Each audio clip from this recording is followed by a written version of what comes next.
जुआर जे माँ समले जे कौशल पश्चिम ओडिशा जनाशुना गोटे सिंगर जेना कलाकार जेना कि आम सम्बलपुरी गाना गाउले प्रकाश जाल दादा से एक्सीडेंट होकर बहुत बेमार पड़े जेनटा कि चिकित्सा लगे पैसा अभाव अच्छे। आम पश्चिम ओडिशा लोक सब बोले पूर्व ओडिशा गोटे ओडिया गाना गाउवा लोक के भी आम दया करसुँ हेल्प करसुँ आम अंचल प्रति आम दुख भी जनासुँ। बट आम पश्चिम ओडिशा गोटे सम्बलपुरी गाना गाउवा गोटे कलाकार आज बेमार पड़े आम लोक हेल्प मांगुचे सबुले कहे कि आम लोक किसी हेल्प करूँ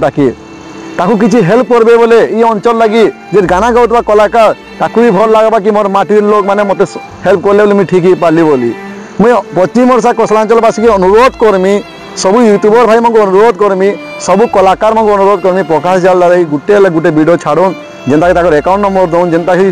से जल्दी ठीक ही पार्बे अकाउंट आम पे जेनता डोनेट टी करेंगे जहाँ 10 20 50 100 जहाते हो भाई मैंने डोनेट करूँ आमर कलाकार आम अंचल गाना गाँव माँ माटी टेग रखला कलाकार मानू आपने सहयोग करूँ और आपण मानक ये अंचल लगी टेग रखबे बोली आपन भरसा जी कि माटी टेग रखिक अंचल के स्वाभिमान लगी तार सबुले गाना गाई आम छुआन बोर्ड आम मान एंजय करवा से गाना गाइछन। बट आज से कलाकार मैंने असुविधा पड़ुन से रिक्वेस्ट कर ओडिशा सरकार के कि आपन भी ध्यान दो और आम पश्चिम ओडिशा कोसलांचल लोक रिक्वेस्ट करमी ये अंचल लगे आप ध्यान देवे आशा मोर विश्वास। जय माँ समले जय कौशल।